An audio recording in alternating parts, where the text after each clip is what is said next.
Hello hello friends, welcome back. SN विद्यालयના e learning પ્રોગ્રામમાં હું પિનાકીન રાવલ આપને ફરીથી આવકારું છું। મિત્રો, આપણે થિયરી પૂરી કરેલી છે આમાં ચેપ્ટરની, એટલે હવે આગળ ઉદાહરણો અથવા તો સ્વાધ્યાયના જે પ્રશ્નો છે એને ગણતા જઈ ઉદાહરણ જ્યાંથી આપણે અટકેલા છીએ ત્યાંથી આગળ વધારી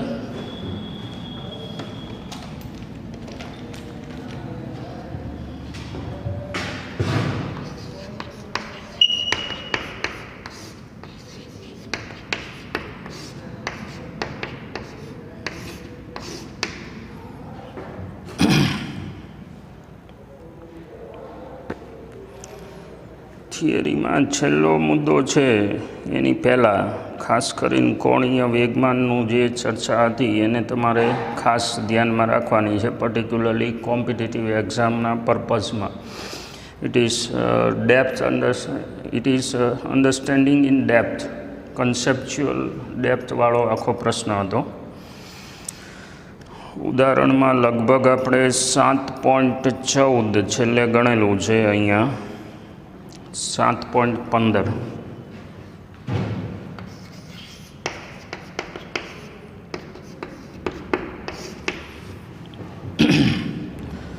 અવગણ્ય દ્રવ્યમાનની એક દોરીને 20 કિલો દળ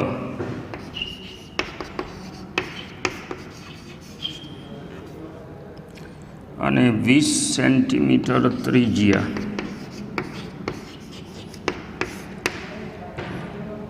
ના ફ્લાય વ્હીલની કોર પર વીંટાળેલ છે. ફ્લાય વ્હીલ એટલે તકતી જેવો આકાર હોય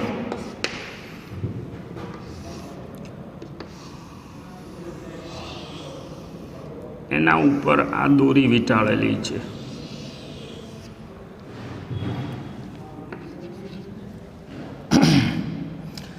આકૃતિમાં દર્શાવ્યા પ્રમાણે દોરી પર 25 ન્યૂટન, એટલે આ દોરી વીંટાળી અને એનો એક છેડો જે છે અહીંયા 25 ન્યૂટન બળ આપવાનું છે. ખેંચાણ બળ લગાડેલ છે.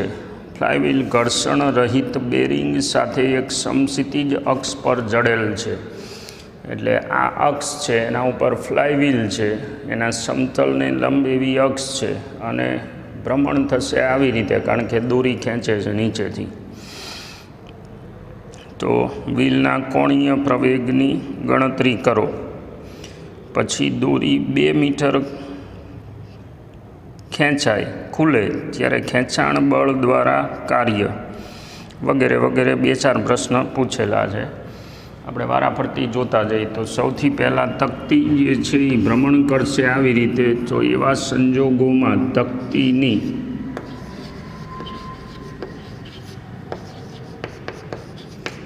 જડત્વની ચાક માત્રા થશે I = mr²/2. જરૂર પડે તો આપણે એનો ઉપયોગ કરવાનો છે, એમ 20 કિલો. પછી 20 સેન્ટીમીટર છે એ ન ચાલે, એટલે એના મીટર કર્યા આપણે 0.2/2. એટલે આ આંકડો થશે 20 × 0.04/2, એટલે 0.4 kg/m² થવાની જડત્વની ચાક માત્રા. 25 ન્યૂટન બળ લગાડેલું છે. હવે બળ ક્યાં લાગે છે? આ સ્પર્શકની દિશામાં લાગે છે, બરાબર ને? ધાર પર દોરી વીંટાળી અને એમણે ખેંચવું છે, એટલે સ્પર્શકની દિશામાં બળ લાગે છે. જો સ્પર્શકની દિશામાં બળ હોય તો ઉદ્ભવતું ટોર્ક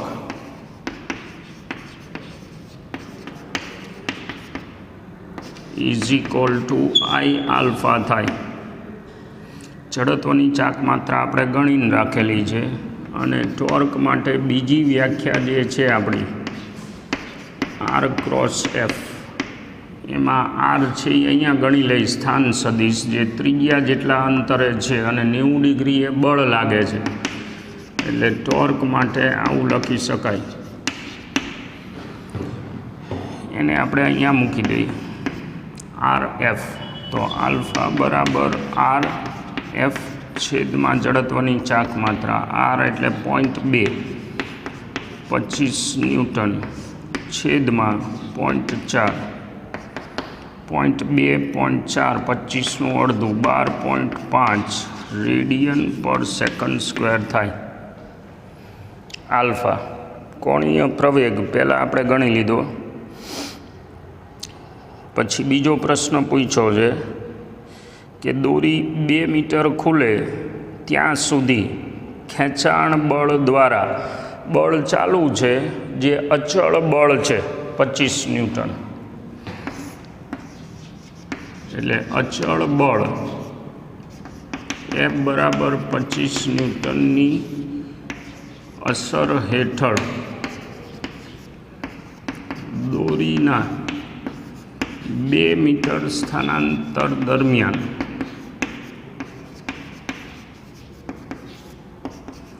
કાર્ય W બરાબર લાગતું બળ અને બળની દિશામાં સ્થાનાંતર. દોરી છે એ બળની દિશામાં જ ખેંચાય છે એટલે સ્થાનાંતર જે છે એ ડોટ ગુણાકારમાં cos 0 લાગશે. એક સ્ટેપ લખીએ આપણે fs cos 0 = 1 25 ન્યૂટન અને 2 મીટર એટલે 50 જૂલનું કાર્ય થયું. બાહ્ય બળ દ્વારા આટલું કાર્ય થાય છે. પ્રશ્ન બીજો છે આ બિંદુએ મતલબ ખેંચાઈ ગયા પછી વ્હીલની ગતિ ઉર્જા પણ ગોતવાની છે. વ્હીલની ગતિ ઉર્જા હવે એમાં વ્હીલ તેની સ્થિર સ્થિતિમાં ગતિ શરૂ કરે છે એવું ધારો. પ્રારંભિક કોણીય વેગ એનો W0 બરાબર 0 છે.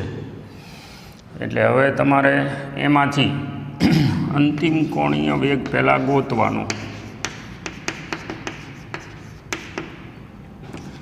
એક સૂત્ર આ લાગે જો ટાઈમ હોય તો, નથી અત્યારે આપણી પાસે ટાઈમ તો અથવામાં W² બરાબર W0² વત્તા 2 આલ્ફા થીટા. એમાં W² 0 છે, આલ્ફા 12.5 છે અને થીટા આપણે ગોતવાનું થાય. થીટા એટલે શું? દોરીના 2 મીટર સ્થાનાંતર દરમિયાન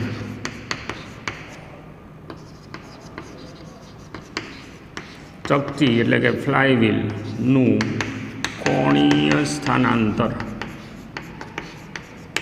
હવે એ સાદી તિરાસી ઉપરથી જડે કે જો 2πr જેટલું સ્થાનાંતર થાય તો થીટા જે છે એ 2π જેટલો હોય.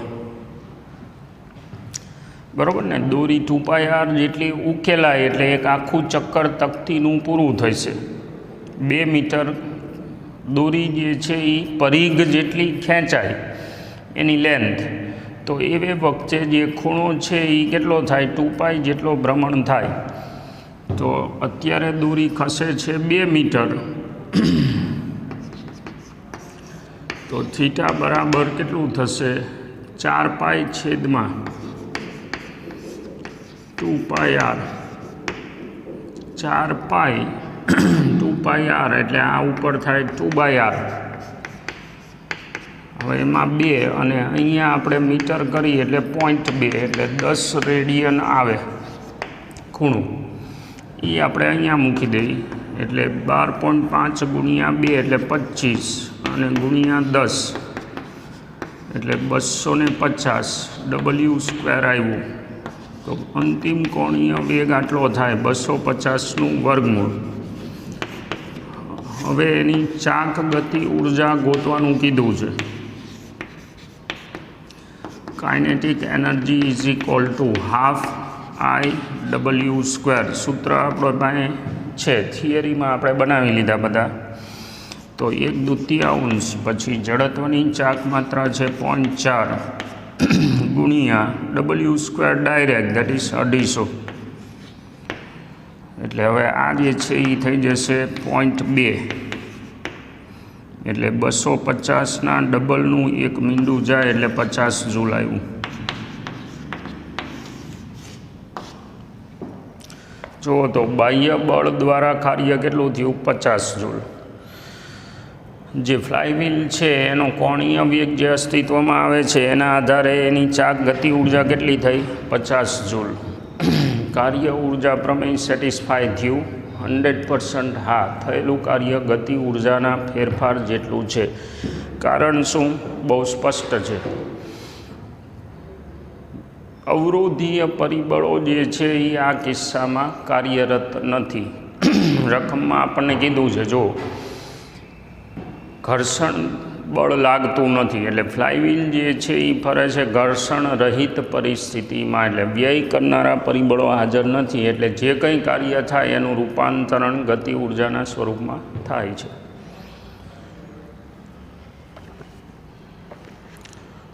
સરખામણી મતલબ બે સરખા છે એવું સાબિત થયું. ઉદાહરણ 7.16.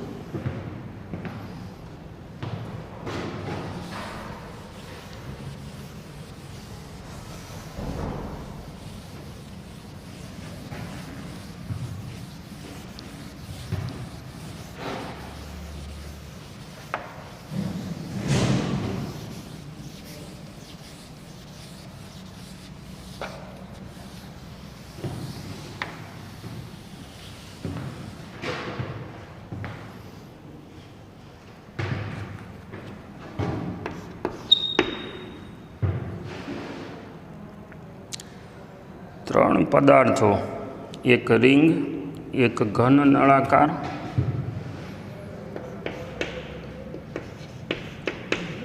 રિંગ,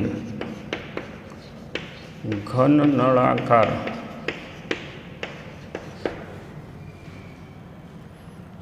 અને એક ઘન ગોળો.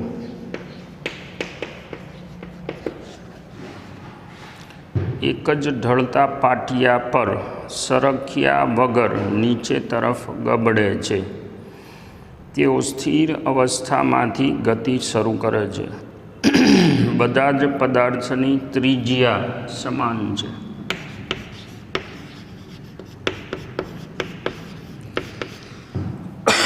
દરેકની ત્રિજ્યાને આપણે આર કહી દઈએ તો કયો પદાર્થ મહત્તમ વેગ સાથે જમીન પર પહોંચશે? કયો પદાર્થ મહત્તમ વેગ સાથે જમીન ઉપર પહોંચે? ઢળતા પાટિયા ઉપર બધા આવે છે. માનો કે આવો ઢાળ છે, એના ઉપર આ પાટિયું રાખેલું છે. આ ખૂણો છે એ થીટા છે, આની હાઇટ છે એ એચ છે. હવે અહીંથી દરેક પદાર્થને આપણે પડતો મૂકવાનો છે, જે દરેકનો પ્રારંભિક વેગ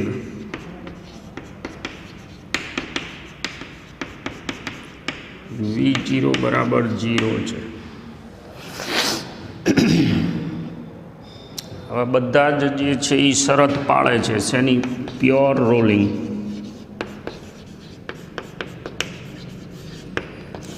સરક્યા વગર ગબડે છે. જો સરક્યા વગર ગબડે તો VCMને આપણે V કહી દઈએ, જે RW જેટલું હોય. જેવી એમની ગતિ શરૂ થશે, હવે પરિસ્થિતિનું એનાલિસિસ કરી લઈ. ગતિ શરૂ થાય એટલે એ ગબડવાનું ચાલુ કરે છે, મતલબ કે એની બે પ્રકારની ગતિ થવાની. એક એનું VCM છે એ નીચે આવે છે અને એનો કોણીય વેગ અસ્તિત્વમાં આવશે. હવે કોણીય વેગ જો અસ્તિત્વમાં આવે તો એ વધતો જશે ઢાળના કારણે.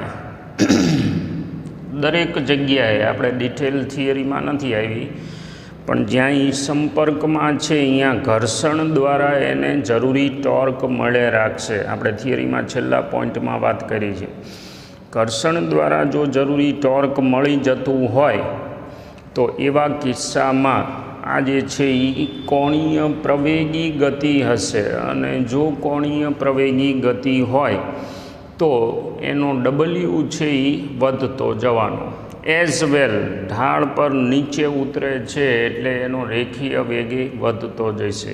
મતલબ એવો થયો કે આ જે પદાર્થ છે એની ગતિ ઉર્જા વધતી જાય છે. હવે આપણો ટાર્ગેટ શું છે? આ ત્રણમાંથી કયો પદાર્થ મહત્તમ વેગ સાથે નીચે પહોંચશે?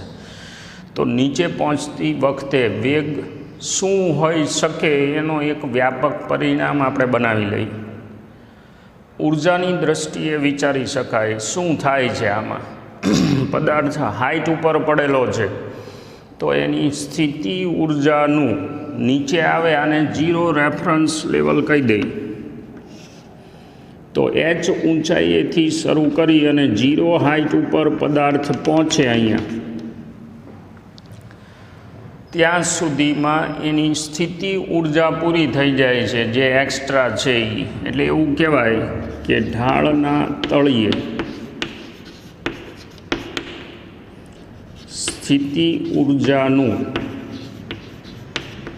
સંપૂર્ણપણે ગતિ ઉર્જામાં રૂપાંતરણ થાય છે, જેના બે ભાગ હશે. એક હશે ચાક ગતિ ઉર્જા,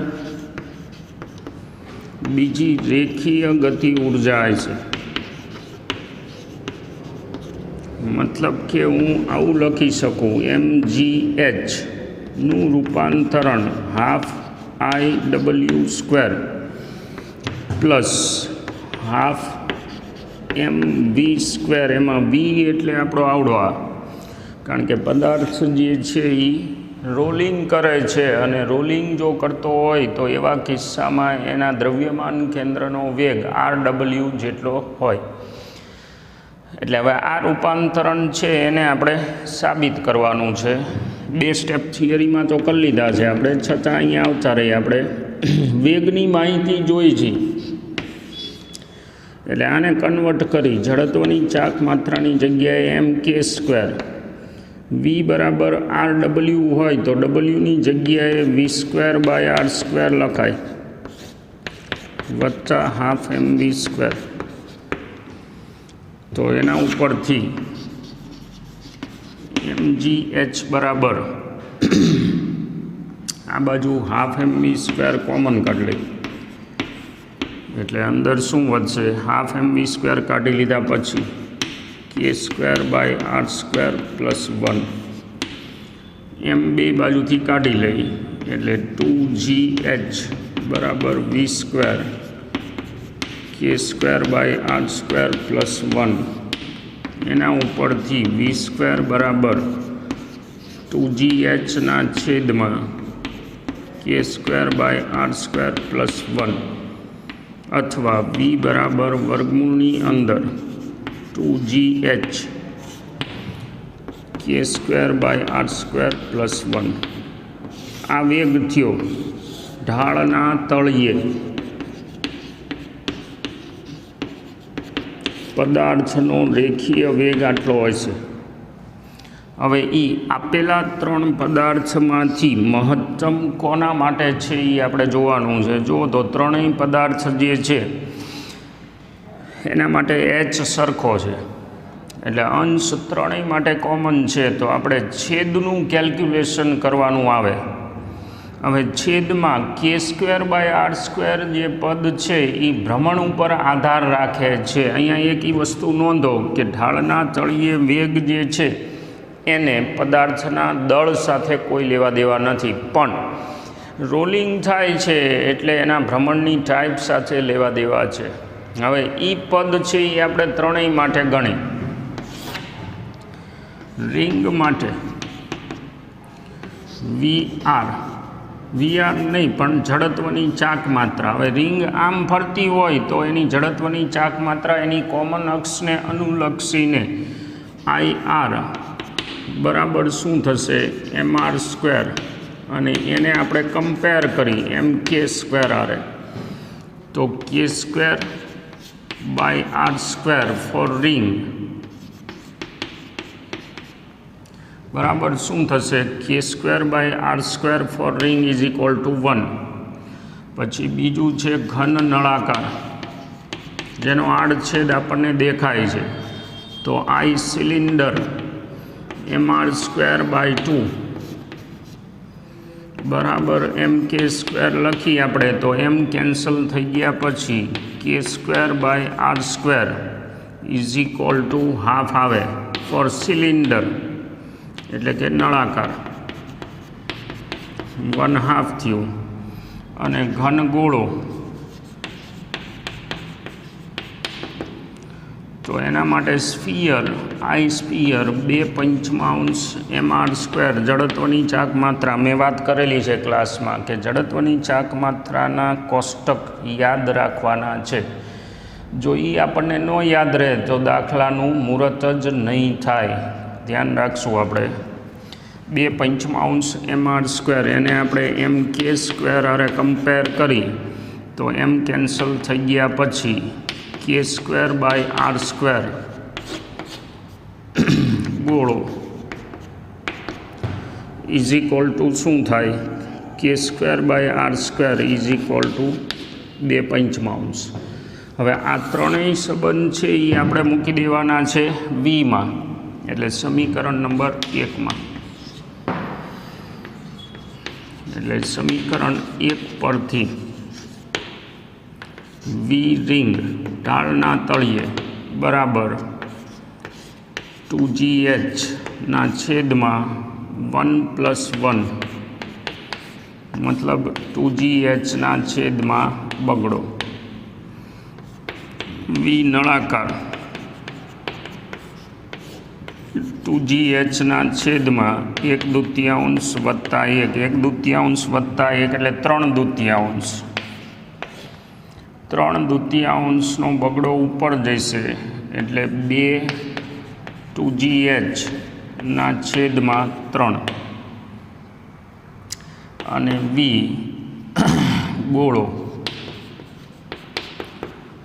વર્ગમૂળની અંદર 2gh/2/1 અહીંયા લસા લઈ 5 એ ઉપર ગુણાય એટલે 5 2gh/5 ને 2 7. હવે તમે જુઓ આ ત્રણેય કમ્પેરિઝન કરો. √2gh ત્રણેયમાં કોમન છે, બરાબર ને? √2gh ત્રણેયમાં કોમન છે. તો હવે વાત જશે બાકીના ગુણક ઉપર. આકૃતિમાં બોર્ડ ઉપર તમે નજર કરો તો √2gh ગુણક 1/2, દરેકનું રૂટ છે એટલે આપણે એને જવા દઈએ થોડીક વાર. તો પહેલું જે છે રિંગ એના માટે ગુણક છે 1/2 એટલે કે 0.5 આશરે. બીજું જે પદ છે નળાકાર એના માટે ગુણક છે 2/3. 2/3 એટલે 0.6 મતલબ એના કરતાં થોડુંક વધારે. અને ત્રીજું જે છે એનો ગુણક છે 5/7. હવે 5/7ની દશાંશ કિંમત આપણે કાઢી તો 7 એટલે 0.7ની આજુબાજુ આવે. 7 મતલબ કે મેક્સિમમ વેગ છે એ ગોળાનો આવશે ઢાળના તળિયે. સાદું દેવાની જરૂર નહીં, દઈ શકાય h જો આપ્યું હોય તો, પણ કમ્પેરિઝનથી ખબર પડે. ગોળો જે છે એ સૌથી વધારે રેખીય વેગ સાથે નીચે પહોંચશે.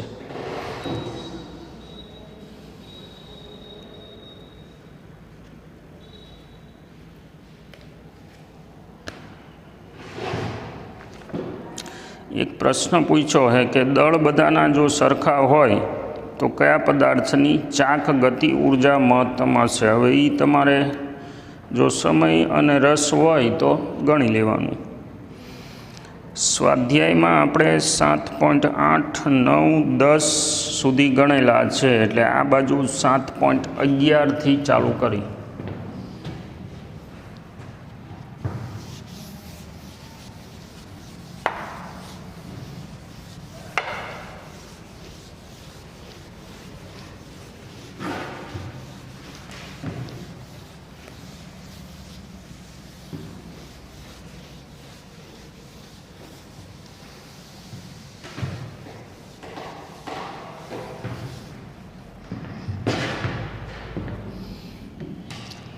7.11 ઉદાહરણ નહીં પણ સ્વાધ્યાય.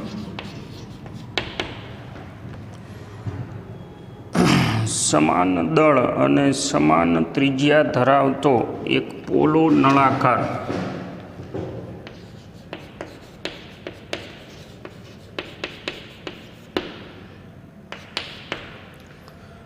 અને એક ઘન ગોળો બેયના દળ સમાન ધારો કે એમ છે અને બેયની ત્રિજ્યા સમાન ધારો કે આર છે, પર સમાન મૂલ્યનું ટોર્ક લાગુ પાડેલ છે. સમાન મૂલ્યનું ટોર્ક એટલે આપણે આવું લખી શકીએ, ટોર્ક 1 બરાબર ટોર્ક 2 છે. નળાકાર અને આ બાજુ ઘન ગોળો બે ઉપર સમાન મૂલ્યનું ટોર્ક લાગુ પડેલ છે. નળાકાર તેના પ્રમાણભૂત સમમિતિ અક્ષને અનુલક્ષીને ચાક ગતિ કરવા માટે મુક્ત છે. પ્રમાણભૂત એટલે શું? એના કેન્દ્રમાંથી પસાર થતી અને લંબાઈને સમાંતર હોય એવી ભ્રમણાક્ષ છે એને અનુલક્ષીને નળાકાર ફરે છે, અને ગોળો કેન્દ્રમાંથી પસાર થતી અક્ષને અનુલક્ષીને ચાક ગતિ કરે છે.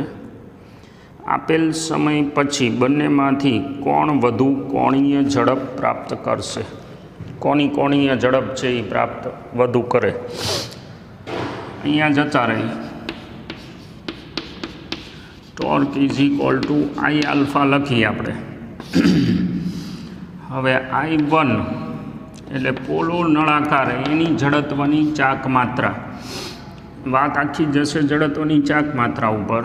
તો પોલા નળાકાર માટે રિંગ જેવો આકાર થયો એટલે mr² થશે, અને I2 ઘન ગોળા માટે 2 mr² થશે. એટલે આ બેની કમ્પેરિઝન કરો તમે તો જડત્વની ચાક માત્રા કોની વધારે છે? આ આખું mr² છે અને આ એનો દશાંશ ગુણક છે, એટલે I1 ગ્રેટર દેન I2 છે. બરાબર ને? 2 પંચમાંશ એટલે 0.4 એટલે પહેલાંની જે જડત્વની ચાક માત્રા છે એની 0.4 ગણી ઘન ગોળાની જડત્વની ચાક માત્રા જ છે. આંકડા નાખીને તમે ચેક કરી શકો. તો હવે I1 ગ્રેટર દેન I2 છે, મતલબ જડત્વની ચાક માત્રા પોલા નળાકારની આપેલા કેસ માટે વધારે છે. જો I1 ગ્રેટર દેન I2 હોય તો ગુણાકાર જે છે એ સરખો છે, એટલે જો I1 ગ્રેટર હોય તો α1 લેસ થશે, એટલે એનો આલ્ફા છે એ ઓછો આવશે. હવે એનો આલ્ફા જો ઓછો આવે તો આલ્ફા એટલે કોણ? વ્યાખ્યા ΔW/ΔT, એટલે ΔW/ΔT for 1 less than ΔW/ΔT2. એમાંથી આપેલો સમયગાળો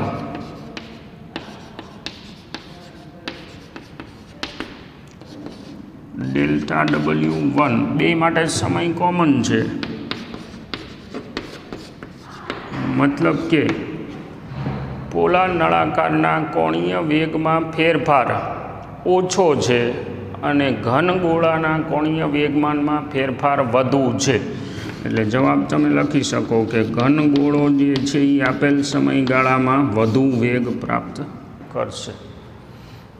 બહુ સીધી કમ્પેરિઝન છે, પણ એમાંય તમે જુઓ, મેં હમણાં જ વાત કરી, જડત્વની ચાક માત્રા છે એનું મહત્ત્વ વધી જાય છે. 7.12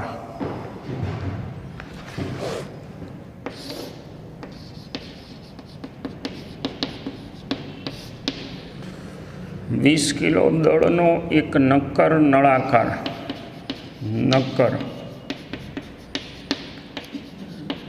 M બરાબર 20 કિલો તેની અક્ષને અનુલક્ષીને 100 રેડિયન પ્રતિ સેકન્ડની કોણીય ઝડપથી ભ્રમણ કરે છે. આ નળાકારની ત્રિજ્યા મીટર છે. નળાકારની ચાક ગતિ સાથે સંકળાયેલી ગતિ ઊર્જા કેટલી? ચાક ગતિ સાથે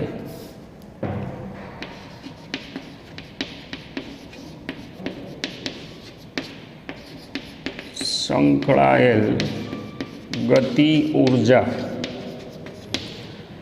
kinetic energy is equal two half I/W². મારે જડત્વની ચાક માત્રાની જરૂર પડશે. I બરાબર કોણ છે? નક્કર નળાકાર mr²/2 થાય. ધ્યાન રાખજો. આ જડત્વની ચાક માત્રાનું મહત્ત્વ જે છે એ કોઈ પણ દાખલો તમે જોઈ લો, I વગર આગળ હાલતો નથી. એટલે અર્થ એ થયો કે તમારે જડત્વની ચાક માત્રાનું કોષ્ટક જેટલી ચાક માત્રાઓ આપેલી છે એ યાદ રાખવું પડે જ. એટલે આમાંથી આપણે આંકડા લઈ લઈએ અથવા તો ડાયરેક્ટ અહીંયા કેલ્ક્યુલેશનમાં મૂકી દઈએ. mr²/2 અને W તમને આપેલું છે 100². હવે આમાં આપણે દળ જે આપેલું છે 20 કિલો, પછી 0.25² ગુણ્યા 100² છેદમાં બગડો 20, 25 ગુણ્યા 25, 100 ગુણ્યા 100, 2 દુ 4, અને આના 2 મીંડા છે એને નીચે નાખી દો એટલે 100 ગુણ્યા 100 એના આ 4 કપાઈ ગયા. આ જે છે એ 4 અહીંયા જાય એટલે 5 વધે. 625 ગુણ્યા 5 એટલે 3200. 625 ગુણ્યા 5 એટલે 5, 2, 12, 1, 31, 25 જૂલ કાઇનેટિક એનર્જી. ચાક ગતિ સાથે સંકળાયેલ ગતિ ઊર્જા. જવાબ ચેક કરતા જવાય સાથે સાથે. 7.12 સ્વાધ્યાયમાં 31-25. ઓકે. બીજો પ્રશ્ન પૂછ્યો છે, તેની અક્ષને અનુલક્ષીને આ નળાકારના કોણીય વેગમાનનું મૂલ્ય કેટલું? હવે કોણીય વેગમાન છે એની વ્યાખ્યા છે, પણ દ્રઢ પદાર્થ માટે આપણે છેલ્લે થિયરીમાં સાબિત કરેલું છે. કોણીય વેગમાન L બરાબર I/W થાય. જડત્વની ચાક માત્રા mr²/2 એને ગુણ્યા W.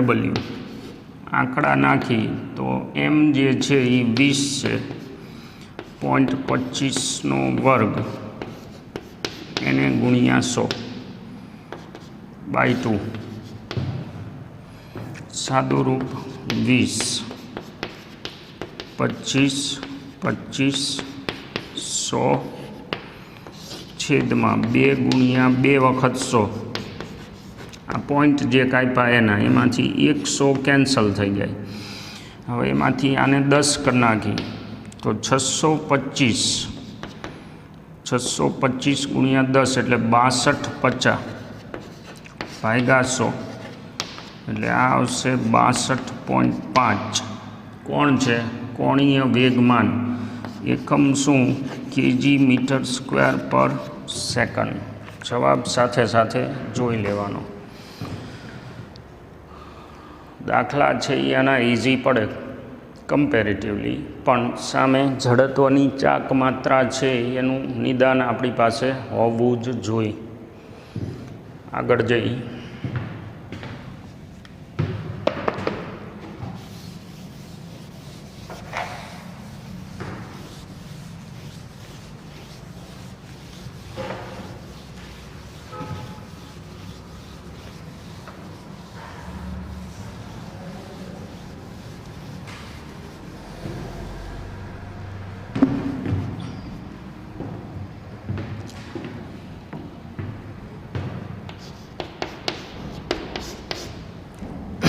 7.13.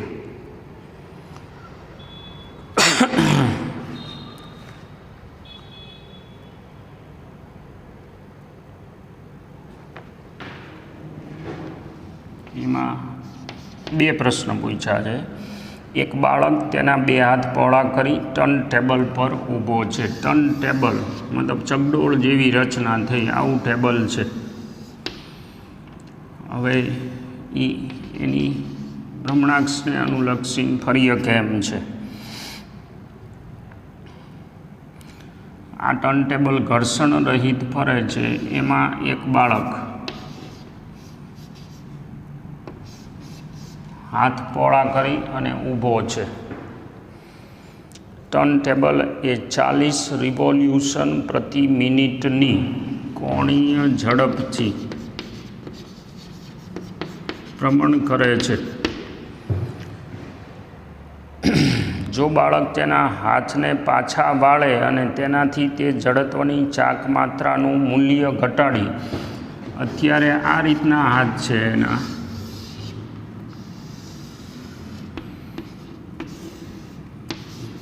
અને હવે એ બાળક જે છે એ એના હાથને વાળી અને ભેગા કરે છે.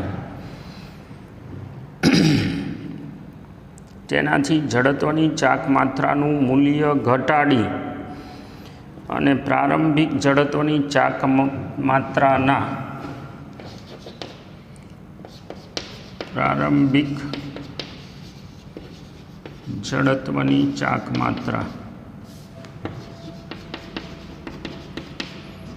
માનો કે I1 અને હાથ વાળ્યા પછી અંતિમ જડત્વની ચાક માત્રા જો I2 હોય તો I2 જે છે એ 2/5 I1 છે. પહેલાંની ચાક માત્રા કરતાં ઓછી કરે છે. તો હવે એની કોણીય ઝડપ કેટલી થાય? જડત્વની ચાક માત્રા છે એ ખાલી બદલાય છે, મતલબ ભ્રમણ દરમિયાન દળ વિતરણ ફરે છે. બીજું જે પ્રક્રિયા થાય છે હાથ વાળવાની, એમાં બાહ્ય બળ ક્યાંય લાગ્યું ના, મતલબ કે તંત્ર પર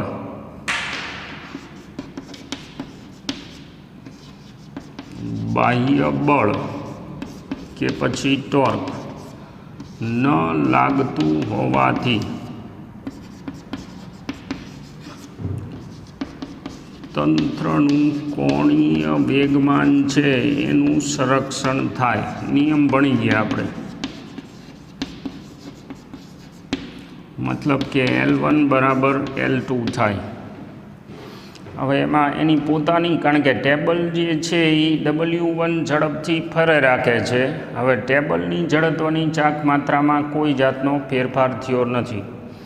ફેરફાર થયો છે બાળકની પોતાની જડત્વની ચાક માત્રામાં. તમે આવું લખી શકો, I1 W1 બરાબર I2 W2. એમાં I1 એમનેમ, W1 આપણને ખબર છે 40 RPM છે, કારણ કે ટેબલની સાથે જ બાળક ફરવાનો છે, આપણે એવું ધારી લઈ. I2 છે એ 2/5 I1 છે અને W2ની આપણે જરૂર છે. I1 કેન્સલ થઈ ગયું.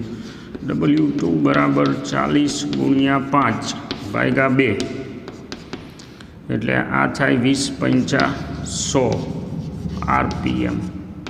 ઝડપ હવે આટલી આવશે 100 RPM. જે 40 હતી એ વધશે, બહુ સ્વાભાવિક છે. જડત્વની ચાક માત્રા ઓછી કરી, જડત્વની ચાક માત્રા ઓછી કરે એટલે કોણીય ઝડપ છે એ વધશે. પછી બીજું કીધું છે, દર્શાવો કે બાળકના પરિભ્રમણની નવી ગતિ ઉર્જા એ પ્રારંભિક પરિભ્રમણની ગતિ ઉર્જા કરતાં વધુ છે. હવે ગતિ ઉર્જા છે એનું શું થાય? કોણીય વેગમાનનું સંરક્ષણ થયું. પ્રારંભિક ગતિ ઉર્જા K1 બરાબર હાફ I1 W1 સ્ક્વેર, અને અંતિમ ગતિ ઉર્જા